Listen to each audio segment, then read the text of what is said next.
Estás escuchando Milenio 3 por Aluka Nanika. Se ponía con una fecha, ¿no?, para tirar esa segunda puerta que supuestamente, para que los que no escucharon aquel programa, bueno, ese robotillo que subió por allí y encontró una... Sí, el Pyramid Rover encontró una especie de puerta. Se suponía que bueno, podía no haber nada según los escépticos, pero hay una puerta y según los expertos, aquí tuvimos a Gantenbrink, el descubridor, puede haber otras puertas, pero nadie sabe cuándo se va a volver a derrumbar esa puerta. Nadie sabe nada o nadie quiere contar nada. La verdad es que uno se va con ciertos detalles que ahora te contaré sospechosos. Ya sabes que esto es un mundo de conspiraciones donde Santiago Camacho sería el rey, el faraón. Claro, sería el faraón, nunca mejor dicho. Tom Halcombe, el responsable de prensa de National Geographic en Nueva York, cuando retransmitimos aquella experiencia inolvidable en la cadena SER, del programa Milenio 3 y Amanece nos vamos hermanados, nos dijo que este mes de septiembre se llevaría a cabo una nueva incursión por el canal de ventilación y que el Pyramid Rover volvería a atravesar esas puertas, ¿no?, esa puerta de Gantenbrink, y ver qué hay detrás de la loseta que se ha descubierto. ¿Es el mismo silencio, Francisco, que ocurrió cuando la pirámide se cerró durante años? Esa densidad que parece que de repente todo el mundo se olvida de donde dijo Diego y ya... Efectivamente, el mismo silencio, el mismo ambiente que cuando tú y yo nos pudimos colar en la Gran Pirámide cuando estaba cerrada al público, ¿no? Absoluto silencio. Bueno, pues... hay más datos curiosos. Estuvimos recorriendo durante casi 2-3 horas la Gran Pirámide. Estuvimos allí haciendo multitud de entradillas para televisión, cogiendo sonidos, sintiendo la emoción, haciendo periodismo en directo para luego transmitirlo en Milenio 3 como hacemos habitualmente. Detalle curioso, la cámara de la reina estaba cerrada. Nadie podía pasar. Absolutamente nadie. Fíjate que otras veces hemos conseguido lograr lo imposible. Pues esta vez no ha habido forma humana de... Resumiendo, el silencio típico, muy propio de ese país, de Egipto. Por eso es misterioso, porque a veces hay grandes campañas para descubrir misterios y cuando se está a un paso de descubrirlo, cerrazón total.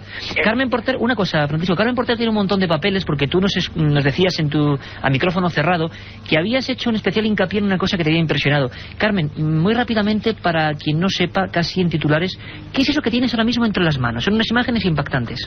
Pues tengo las fotografías de las que anteriormente hablaba, esas imágenes tomadas en la iglesia ortodoxa de Zeitún, donde se puede ver una figura con un halo de luz. La Virgen de las Cúpulas, la llamaban. Exactamente, y una especie de palomas que revolotean a su alrededor. Estas son las fotografías de la supuesta Virgen que se aparece el 2 de abril, si no recuerdo mal, de 1968, sobre las cúpulas de la iglesia.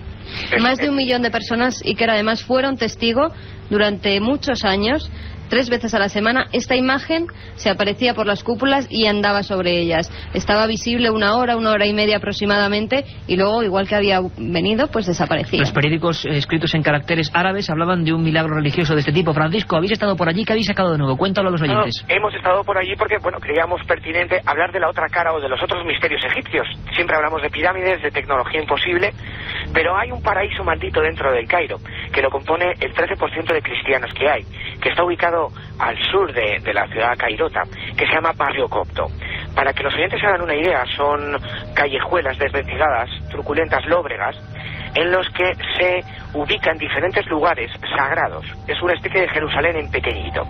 Allí estuvimos durante varias tardes, 2 concretamente, y pudimos ver desde la iglesia y casa de la Virgen, donde han ocurrido fenómenos milagrosos de todo tipo, desde iconos marianos que exudan un líquido cristalino y que ha podido ser constatado, tenemos fotografías, tenemos documentos, hasta hay una columna con una cruz ortodoxa que en su día sangró y que es venerada como toda una reliquia, y que incluso pudimos visitar la cripta donde la Sagrada Familia, su paso por Egipto, estuvo, casi estaba semi inundada de agua, pero estuvimos ahí.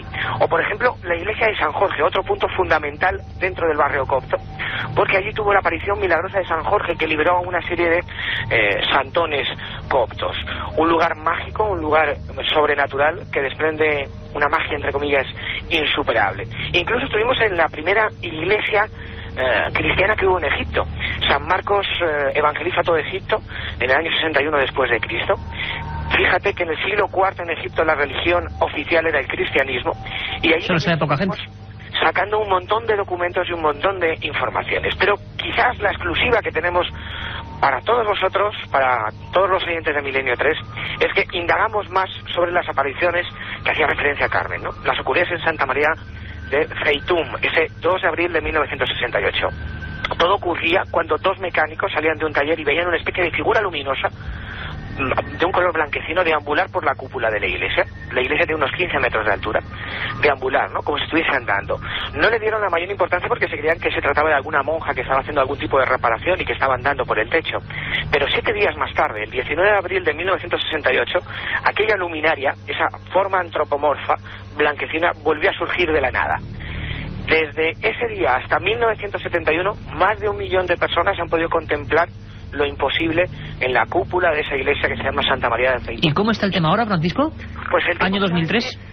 El tema está en que es uno de los lugares más venerados y más milagreros. Podríamos hablar de un Lourdes, como un Fátima, pero en Egipto es algo extraordinario y la verdad es que a uno le deja con los parámetros fuera del lugar. Y yo te daré un detalle que va a ser fantástico. Hemos conseguido el testimonio en exclusiva de varias personas que contemplaron aquella aparición, algo que hasta ahora no se había conseguido y que en unos meses estoy seguro que todos los oyentes de Milenio 3 disfrutarán de escuchar el testimonio de aquellos que vieron lo imposible hecho realidad. Hay que tener en cuenta una cosa dentro de estas apariciones, y que es que se hicieron comités de investigación a unos niveles increíbles, ¿no? De metodología y de detallismo a la hora de examinar qué es lo que estaba ocurriendo. Ten en cuenta incluso que la comunidad más escéptica, cairota, egipcia, decía que se podía tratar de un holograma, y llegaron incluso a apagar todas las luces del Cairo para que se descubriera si había truco o no había truco. ¿Y esa aparición volvió, Francisco, alguna vez, después de aquel periodo? Desde 1971 ha cesado completamente. No ha vuelto a haber ningún tipo de aparición extraña o paranormal en Feitón. Así que... Qué curioso. Te puedo contar otro detalle súper rápido. No es la única aparición mariana. Traemos más informaciones, más exclusivas. Ocurrió en marzo de 1986, Iker. En esta ocasión, la iglesia era la de San Damián Mártir, en el barrio de Soura. Y allí se registró la misma fenomenología que en Feitón. Igual que en Feitón. Bueno, un Egipto desconocido por completo. Estoy seguro que muchos oyentes de Milenio 3 pues no sabían que en ese país que nos evoca faraones y pirámides hay este tipo de barrios, este tipo de comunidades, y que tienen sus propios misterios. Hablaremos de todo ello, Francisco. Un abrazo muy fuerte, compañero, y transmite nuestro abrazo, y aquí de todos los amigos desde España, a todo ese equipo de periodistas e investigadores que estáis atravesando el Nilo en busca de la noticia. Un abrazo muy fuerte. Me lo están diciendo ahora mismo. Un abrazo de Luis Mariano, de David San Román, de Manuel Legado, de un servidor, 4 periodistas en busca del misterio por el Nilo ahora mismo. Un programa que se sumerge en el otro lado de la realidad. Milenio 3, con Iker Jiménez y todo su equipo en la SER. Qué envidia que nos daban, Carmen, allí atravesando lugares míticos. Volveremos, habrá que hacer un programa desde allí, no hay otra forma, ¿no? Pues sí, que yo ya de verdad que estoy deseando volver a ese Egipto misterioso, no solo para ver las pirámides, sino para ver todas estas cosas tan interesantes, porque Egipto no son solo esfinges. Escucha esta canción, por favor. La hizo uno de los grandes, Alan Parsons, y la dedicaba a un hereje, Edgar Allan Poe. Porque mira que ha habido herejes a lo largo de la historia, ¿verdad, Carmen? En la literatura, en la física, en la religión, en todo, muchos de ellos condenados. Edgar Allan Poe, habrá que hablar de él, es el rey del terror, ¿no? Le hicieron esta canción llamada El Cuervo por algo. Pero hemos ideado, bueno, pues una especie de biblioteca, de una galería de herejes. Creo que hay personas que tienen mucho que enseñar y que enseñaron y que fueron fundamentales, y que acabaron olvidados o de la peor manera. Es la historia de Giordano Bruno, ¿verdad? Que de gente hemos quemado las personas porque eran personas que se habían adelantado a su tiempo. Efectivamente, nunca mejor dicha esa definición para Giordano Bruno, el monje hereje. Milenio 3 es un programa que también, como he dicho antes, quiere aprender con todos vosotros de la historia más desconocida. Un personaje que fue clave para el avance de las ciencias y acabó de la forma que vais a ver. Es nuestro hereje de este sábado, Giordano Bruno. El 19 de febrero del año 1600 era jueves y festivo en Roma. El folleto popular Avisi y Recordi informaba de una quema judicial muy entretenida, apta para todos los públicos. El reo se llamaba Giordano Bruno. Su principal pecado, haber afirmado que los seres humanos debían tener derecho a pensar en libertad. A la amanecida, un hombre huesudo, de lacio bigote negro y cubierto con la capa de San Andrés, echó a andar con pesados grilletes en sus pies. Ante los insultos de la gente, que le acusaban de hereje, se defendía citando sentencias de sus libros. Después, en el centro de la plaza, sonrió con un rasgo de entereza. Posteriormente, le ataron a un poste que los verdugos habían plantado sobre un montículo de paja y ramas de viña seca. Filósofo, científico y místico, Giordano Bruno había nacido en el lugar y tiempo menos propicios para sus ideas. Su defensa del debate y su arriesgada teoría sobre la vida y el universo le hicieron ganarse la excomunión y le condenaron a vagar siempre perseguido. Seguro que cuando las llamas empezaban a subir por sus piernas, recordó cómo a los 15 años fue expulsado del monasterio napolitano de San Domenico por discutir con sus profesores, a los que rebatía brillantemente en filosofía, teología y física. Esos mismos, sacerdotes asustados por su locuacidad y su pasión, le denunciaron por leer a escondidas los textos prohibidos. Profesor en media docena de universidades del norte de Europa, sus 30 obras publicadas casi clandestinamente tuvieron una gran repercusión intelectual y le encumbraron como una de las más altas mentes del Renacimiento. A pesar de ello, en el sur fueron confiscadas y prohibidas bajo pena de muerte. Una de ellas, titulada De Inmenso, afirmaba que toda la materia era común en la vida, reciclándose constantemente, y por ello Bruno sostenía que todos éramos Dios, y Dios estaba en cada uno de nosotros, palabras que indudablemente marcaban su rumbo hacia el patíbulo. Al tiempo que la férrea iglesia italiana rechazaba de plano la existencia del oculto, quemando brujas y alquimistas, Bruno el exiliado estudiaba las ideologías precristianas y el ocultismo, convencido de que eran un modo de aproximarse a la única verdad. Fugitivo por diversos países, buscando acogida en domicilios e incluso sótanos de librerías de algunos filósofos y magos, en sus tratados se atrevió a acusar al papado de haberse hecho rico con la ignorancia y el miedo del pueblo. Bruno, el primer científico que exploró la memoria humana con libros como Ars Memoriae, se atrevió a poner en duda dogmas como la Trinidad o la virginidad de María. Incluso argumentó la existencia de otros mundos en un cosmos infinito. Un cosmos que acogía miles de humanidades que rendían culto, quizá, a dioses distintos. Aquello, tras decreto del Santo Oficio veneciano, motivó su definitiva busca y captura. Fue encarcelado frente al Palacio Ducal y allí pasó 8 largos años, bajo torturas, hasta el mismo día de la pira inquisitorial.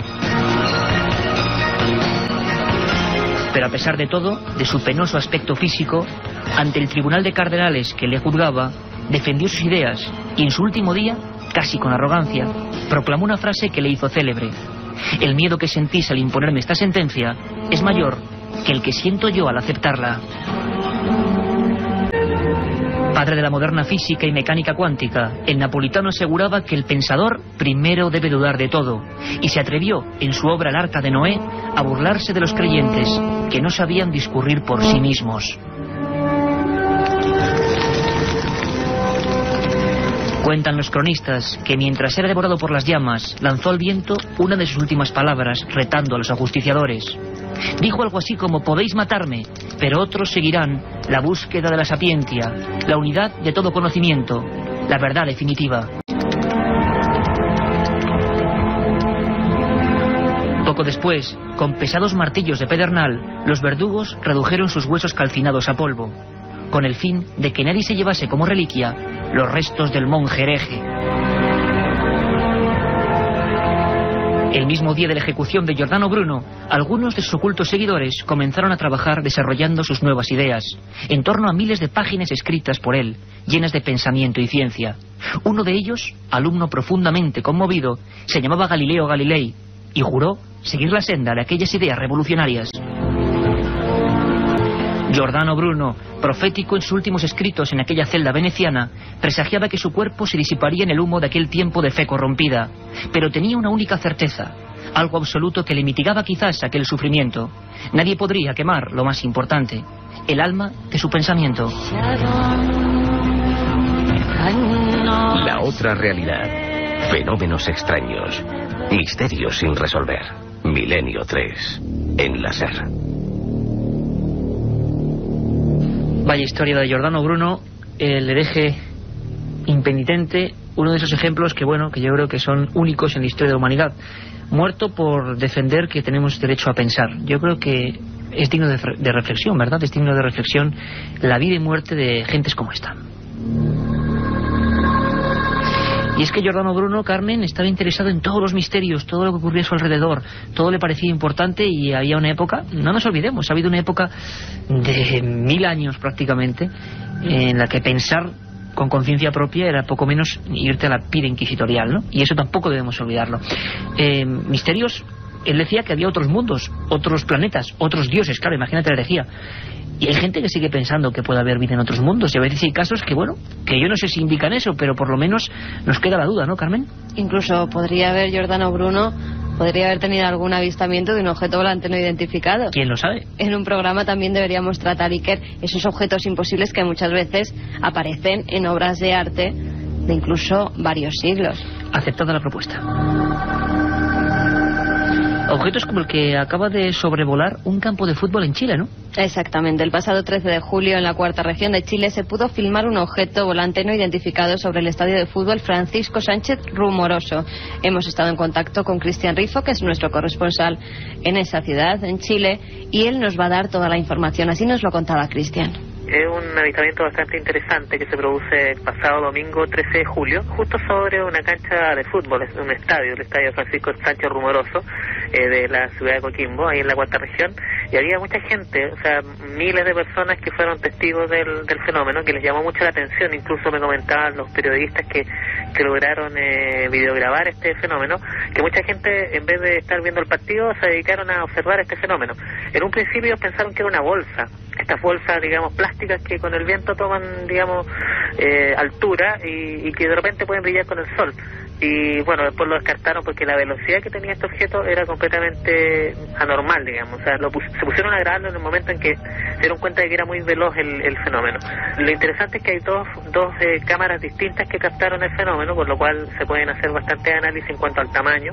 Además, por supuesto, hemos hecho las averiguaciones correspondientes en aeronáutica de la zona. No tienen registro de ninguna aeronave en la zona, ni globos meteorológicos lanzados en la zona tampoco. O sea, ya hemos ido descartando varias cosas con el correr de los días.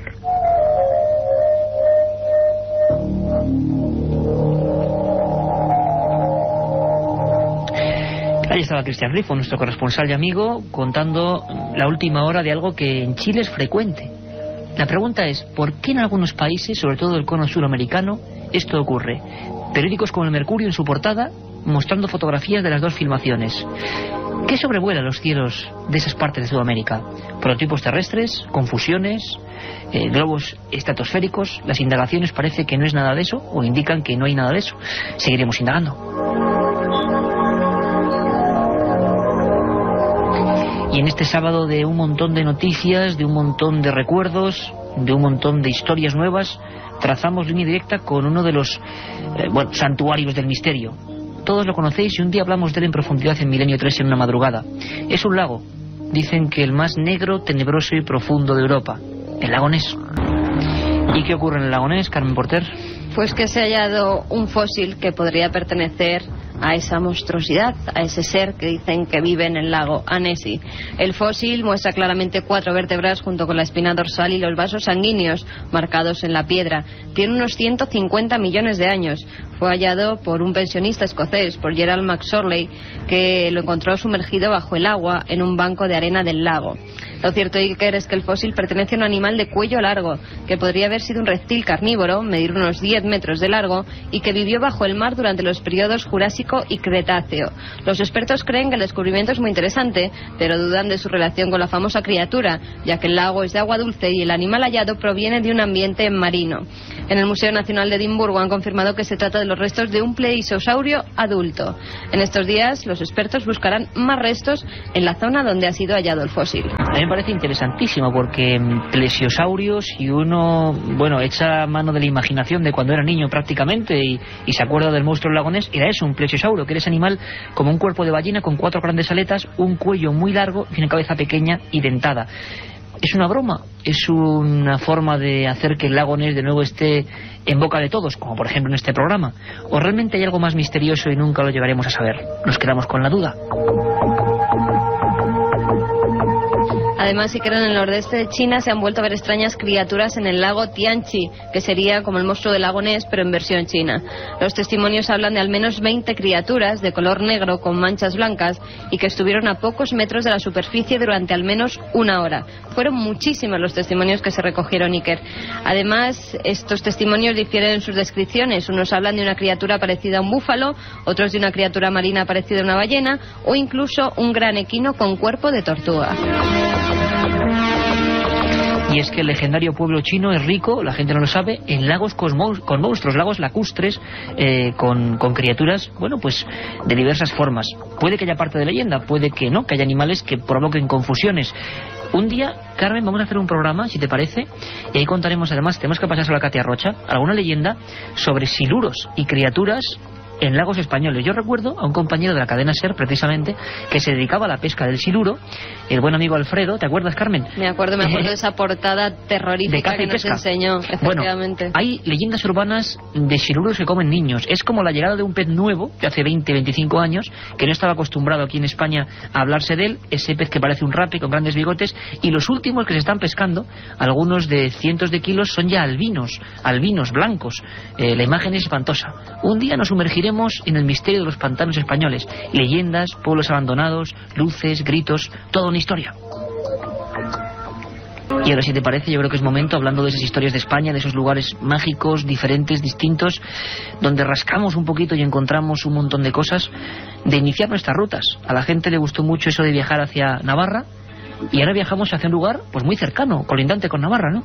Hacia La Rioja. Hablábamos antes desde Egipto con Francisco Contreras, pero a mí no me da ninguna envidia, porque en España tenemos muchos misterios y además los tenemos cerquita. Cogemos el coche, cogemos el tren, como queráis, y nos podemos desplazar a cualquiera de estos sitios y de verdad conocer cosas nuevas e impactantes. La Rioja ha sido un sitio que a mí realmente me ha encantado y que no se puede olvidar, ¿no? Pues vamos a ver si nos enamoramos de los misterios, leyendas e historias de esa región, pues sinceramente muy desconocida, La Rioja. Buenas noches, viajeros. La ruta que hoy os propongo nos llevará por tierras mágicas y desconocidas de La Rioja. En localidades como Peñaportillo o Valdemurillo nos cortará el paso el conjunto de huellas fósiles más importantes del mundo.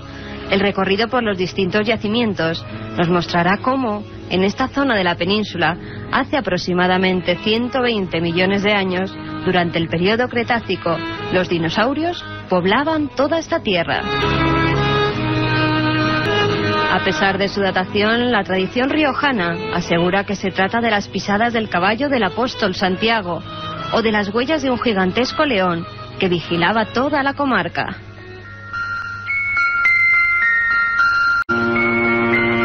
A no muchos kilómetros de Calahorra hay un pequeño pantano destinado al regadío de los numerosos cultivos que se reparten por la zona. Pero antaño todo tipo de rumores aseguraban que en sus orillas se celebraban rituales satánicos. Misas negras y aquelarres que podrían estar dirigidos a los cientos de difuntos que se hallan repartidos por el lugar desde la época romana. Pero si el aventurero quiere conocer el lugar donde acaeció uno de los hechos más significativos del misterio en España, deberá visitar la Escuela de los Escolapios de Logroño. Allí, la noche del 22 de junio de 1972, el seminarista Javier Bosque se encontró cara a cara con lo inexplicable. Hacia las 2 de la madrugada se encontraba leyendo en su habitación cuando observó que una luz alumbraba toda la estancia. Se fue a levantar para ver de dónde provenía, pero en ese instante la ventana se abrió ante sus ojos. Poco a poco, una bola luminosa de 35 centímetros de diámetro se quedó a los pies de la cama, balanceándose en el aire. A los pocos segundos empezó a escuchar un sonido agudo. Aterrorizado, cogió la grabadora, con la que minutos antes había grabado los acordes de su guitarra, y logró captar este extraño pitido.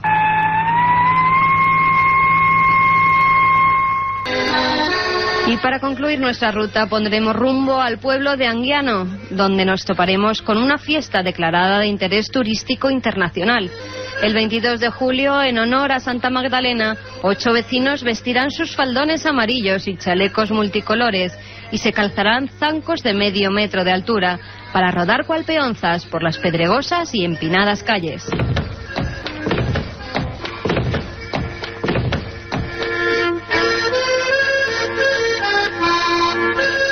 Una danza iniciática que proviene de los ritos celtas y con la que los jóvenes demostraban su fuerza, coraje y habilidad para lograr convertirse en guerreros. Mientras los valientes bajan a toda velocidad por la cuesta de los danzantes, el pueblo no para de repetir: bendice a los danzantes que rodeándote están, con el sudor de su frente, para ti van a bailar. Milenio 3, con Iker Jiménez, en la cadena SER. La Rioja, los danzantes, 22 de julio, pues dentro de un par de días, ¿no? Estarán por ahí haciendo una especie de malabarismo de esa España ancestral. Nos preguntabais a ese milenio3@cadenaser.com, y lo repito porque ahora va a ser importante, que hiciéramos como otros grandes caminantes. Hemos tenido algunos de los viajeros, yo creo que excepcionales, ¿no? En la literatura española. Y encima gente que se ha preocupado de esa España misteriosa. Juan García Tienza, un montón de personas que viajaron por los sitios tomando nota de lo heterodoxo, de lo distinto. Y queremos radiofónicamente hacer lo mismo. Cada semana, cada sábado, una provincia, una región, un mundo distinto de este país. ¿Y qué miedo tuvo que pasar Carmen Javier Bosque, aquel seminarista que nunca volvió a hablar, que tuvo esa esfera dentro de su habitación y que grabó ese sonido, que era más largo y muy molesto también, y que la Armada Española confirmó como misterioso, que producía una serie de... o alcanzaba un nivel de hercio realmente imposible para un muchacho en una habitación espartana con su guitarra, ¿no? Un caso que nunca se llegó a resolver, ¿verdad? Un caso que sigue y ahora está en el olvido, por eso hoy que hay que rescatar también esos casos que han ocurrido antaño y que han marcado una fecha, un lugar, como en este caso ha sido Logroño y La Rioja. Habría más casos, pero siempre elegimos uno que sería característico de esa región. Os proponemos una historia o un juego o un intercambio entre nosotros y vosotros, o entre vosotros y nosotros, sería mejor dicho. Y es que nos escribáis a esa dirección de correo y nos preguntéis o nos digáis ¿qué región os gusta más? ¿Os parece más misteriosa? ¿Qué lugar queréis que recorramos con Carmen Porter, con las botas de viaje, con nuestras cámaras, con nuestro micrófono, y traigamos aquí en 5 minutos su esencia? Yo creo que puede ser importante, interesante, y por supuesto toda esta gente también va a entrar en los sorteos de libros que vamos a hacer cada madrugada. Queremos que vosotros, desde diferentes puntos de España, nos digáis por qué hay que apostar, por qué hay que ir a determinados rincones, y lo haremos y lo contaremos. Y ahora, Carmen, lo que vamos a contar, porque tiene mucho que ver con lo de mañana, con el código secreto de la Biblia, por el que tanto nos habéis preguntado. Dicen que esto de la criptografía, de los mensajes en códigos secretos, de la criptografía, como he dicho antes, es decir, ocultar cosas, aunque estén escritas, que no comprendamos su sentido, viene de muy lejos, ¿no? Desde los romanos y los fenicios. Y parece que en la Segunda Guerra Mundial se hizo mucho, ¿no? Sí, en la Segunda Guerra Mundial, al parecer, hubo muchos mensajes que se ocultaban en letras, incluso en cartas, también algunos mensajes que venían en unos escritos que llegaban para que no se dieran cuenta, y solo muy poca gente podía descifrar esas letras que contenían mensajes importantes para la guerra que se estaba llevando a cabo. Para la batalla. Dicen que el desembarco de Normandía, hecho clave de la Segunda Guerra Mundial, estuvo motivado, ensombrecido por una historia que también rescatamos. Es el archivo secreto y lo hace Carlos Barroso. Se le llamó con un nombre, bueno, pues que ha permanecido ahí, bajo el Top Secret, Operación Overlord, y hablaba de unos mensajes en periódicos ingleses dando órdenes concretas. Y decían que había una clave, Carmen, que decían que era la clave del César, que era ir sumando 4 o 5 letras y solo leer una de ellas, y daba un mensaje. Bueno, nos lo cuenta Carlos Barroso abriendo el archivo secreto. Durante la Segunda Guerra Mundial, los aliados estudiaron y tejieron una complicada operación para liberar a Europa del terror nazi del ejército de Hitler. El plan, basado en una táctica anterior elaborada por el mayor Albert Wedemeyer, se dividió en varias fases y recibió el nombre de Operación Overlord. El texto, lógicamente, constituía un alto secreto militar que nadie, salvo los más próximos a la operación, debía conocer. Cada una de las fases del plan recibió un nombre en clave, e incluso el propio término Overlord era secreto. No obstante, un mes antes de que la operación se pusiera en marcha, de una forma misteriosa comenzaron a aparecer en los crucigramas del diario británico Daily Telegraph los nombres con los que se denominó a cada una de las fases. Solo 4 días antes del desembarco de Normandía, en otro crucigrama del Daily Telegraph, apareció sorprendentemente el término Overlord, que era como se conocía a esta operación.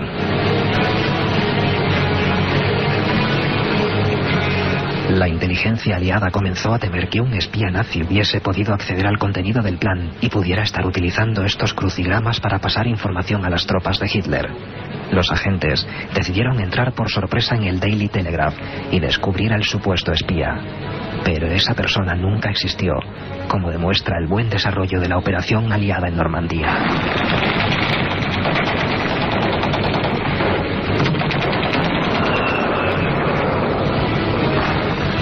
Cuando entraron en la sede del diario británico, los agentes especiales solo encontraron a un asustado maestro de escuela que llevaba 20 años realizando los crucigramas del periódico.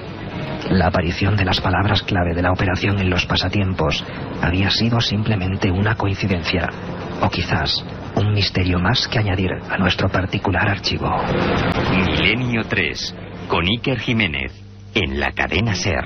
11 menos 10 de la noche, en realidad 22:51 minutos, ahora hay 52, y estamos, disfrutando con vosotros, espero que sintáis lo mismo, recorriendo historias, como decimos, del pasado, el presente, lo desconocido, que es amplísimo, ¿verdad? ¿Qué ocurrió con la operación Overlord? Una cosa típica de Milenio 3, nunca jamás se supo. Como desgraciadamente nunca jamás se supo el paradero de un niño, Juan Pedro Martínez Gómez. Iba a cumplir 10 años, viajaba junto a sus padres y se convirtió, desgraciadamente, como decimos, en otro icono del misterio, de los desaparecidos, de los que no quedó ni rastro. Fue aquel maldito 24 de junio de 1986, justo donde se divide Segovia de Madrid, en lo más alto del puerto de Somosierra. Lo que hoy la Interpol dice que es la desaparición insólita o extrema más importante de Europa. Y en este programa, concretamente en nuestro tercer programa, vivimos esa historia de forma muy intensa, con sus familiares, con su abuela, la única persona que sigue demandando ayuda para intentar lograr una solución. Sabéis que cada sábado también intentamos recoger una porción, un trocito, 60 segundos, 60 sentimientos, 60 cosas concentradas en ese minuto del pasado. Fue un programa duro sobre desapariciones extremas. Contamos con personas de la policía encargadas de ese tema. Contamos con testimonios y con todas las personas que intentaron buscar a aquel chaval, el niño de Somosierra. Recordamos con el crono en marcha esos 60 segundos con la abuela que junto a todo el pueblo, allí muy cerquita de la Unión, en Los Cánovas, hablaban para Milenio 3. Doña María, le decía que aquella noche hay una noticia tremenda. El camión se ha estrellado. ¿Qué ocurre? ¿Ustedes llaman allí? ¿Cómo se enteran de la tragedia? Mire, ellos salieron el día de San Juan en la tarde. Y a otro día por la mañana fue cuando tuvimos la noticia de que el camión se había estrellado. Yo no me enteré desde que nos lleguemos allí al sitio. La Guardia Civil y todo el mundo ignoraba de que él fuera en el accidente porque allí no estaba, el niño no estaba. Claro, hasta ese momento, doña María, él sí que iba con su padre y su madre. Él iba además, según parece, en la mitad, entre ellos dos, en la cabina del camión. Él iba con ellos en la cabina del camión. ¿Y qué? Él no se pudo quedar en ningún familiar ni amigos que la Guardia Civil sospechaba. Y aquí hasta vinieron a investigarnos a nosotros porque no creían en ello. Creían que lo teníamos allí recogido. Ojalá.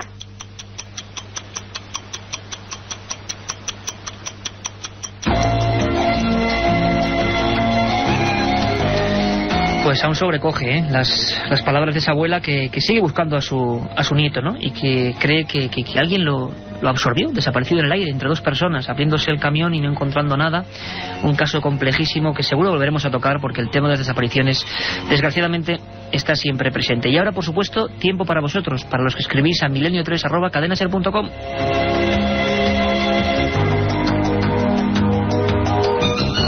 Katia Rocha, buenas noches. Buenas noches. Como siempre, un montón de comunicaciones, ¿no? Sí, muchísimos emails esta semana. Por ejemplo, Alberto Torres es un estudiante de cuarto curso de periodismo en la Facultad de Ciencias de la Comunicación de la Universidad Autónoma de Barcelona. Está muy interesado en el tema OVNI. Ajá. Y nos pide una bibliografía mínima pero con rigurosa perspectiva científica y periodística. Además, hay que darle la enhorabuena a Alberto Torres porque ha empezado como compañero en la cadena SER de Tarragona, está de becaria trabajando felicidades para esta casa, así que ahora le podemos dar estos títulos. Sobre el tema OVNI, imposible. Bueno, vamos a ver. Hay una obra que se llama Encuentros. Bueno, ya. Encuentros, vale, perfecto. Es una recopilación histórica del tema OVNI. ¿Quién lo ha escrito? Queda mal decir que un servidor, pero yo te voy a dar, compañero, 2 libros completamente opuestos, distintos y que son básicos y que creo que, pueden hacerle a uno ampliar perspectiva. Uno es 100.000 kilómetros tras los ovnis de JJ Benítez, que aún se podrá encontrar, editorial Planeta, y el otro es OVNIs, el fenómeno de aterrizaje, de Vicente Juan Ballesteros. Podríamos decir que lo opuesto completamente. Así que lee uno, lee el otro y tú sacarás conclusiones. Antonio Plata nos ha escrito mientras realizábamos el programa y nos dice: os estoy siguiendo como cada noche desde mi casa de Valencia. Me gustaría saber qué es exactamente el Mokele Mbembe. Mokele Mbembe, un monstruo pues parecido al del Lagonés, dicen, pero que está en el Zaire, en pleno corazón de África, en una región muy difícil de explorar. Tenemos al compañero Fernando Iglesias Siches que quiere ir para allí, pero dice que es el lugar como España, un lago como España de grande, azotado por el SIDA, por todo tipo de epidemias, y que es muy difícil viajar. Pero muchos investigadores científicos creen que allí está ese monstruo, el Mokele Mbembe. Manolo Moral de Jaén se define como seguidor del programa, muchas gracias, y pregunta que si no sería posible que la figura antigua de la Virgen de la Cabeza pueda estar encerrada con la familia Chamorro. Dice que de hecho se le vio al capitán Cortés con algo en el brazo cerca de la casa de Colomera. Sí, cierto. La historia de esos niños que tienen que ver con Belme, de esa familia y de esa Virgen que sigue en paradero desconocido. Una de las hipótesis es que desapareció justo en el lugar donde fue muerta esta familia de manera tan trágica. Carmen. Juan Alfonso, desde Bullas, Murcia, nos dice: me gustaría que hablase sobre el fenómeno que ocurrió en Tunguska el 30 de junio de 1908. Nos lo preguntáis mucho. Bueno, dicen que las crónicas de por ejemplo, los periódicos londinenses decían que durante 3 días se leía el periódico en plena noche. Una explosión, dicen, la mayor de la historia de la humanidad, 1908. Y hay muchas hipótesis y muchos culpables. Ocurrió en el lugar más desértico de la Tierra, más desolado, la Siberia central. Dedicaremos un programa a ello. Un oyente que la semana pasada nos preguntaba por los documentos desclasificados, dice que le contestamos a los españoles pero no a los americanos, y si vamos a hacer un programa sobre Área 51 y la ZAR. Bueno, perfecto, lo haremos. Uno de esos, para mí, mitos históricos de los ovnis. Lo tocó ya Carlos Barroso, pero haremos un programa. Lo merece. Y muy importante, y rápidamente, estamos ya al final. Katia, mañana pelotazo. Michael Drosnin, de Washington Post y de Wall Street Journal, descubridor del código secreto de la Biblia. Nos ha contado muchas cosas, ¿verdad? Sí, pudimos hacer la entrevista el pasado jueves. Estuvimos durante más de 40 minutos entrevistándole y la verdad que fue súper interesante. Aparte que fue amabilísimo y como muy agradecido, una persona muy humilde. Y esta semana, mañana, vamos a poder escuchar cosas tan terribles, un libro número 1 en todo el mundo, cosas tan terribles, y nunca ha hablado para ningún medio en español, tan terribles como esta. Y fin de los días, holocausto nuclear y guerra mundial están todas ellas codificadas en el código secreto de la Biblia con la misma fecha, año 2006. Bueno, yo personalmente espero que Michael Drosnin esté muy equivocado, seguro que lo está, estoy convencido, siempre hay que ser positivos, pero lo cierto es que Arafat, después de 15 años sin entrevistarse con un periodista norteamericano, le ha recibido porque aparece su nombre en ese código. Muchas más cosas mañana, os esperamos, un programa creo que va a ser muy interesante. Y como siempre, nos despedimos con una frase que hace pensar, y más con estas cosas de códigos y cosas secretas. Escuchadlo atentamente. Decía San Isidoro de Sevilla: no tengas curiosidad de conocer las cosas ocultas.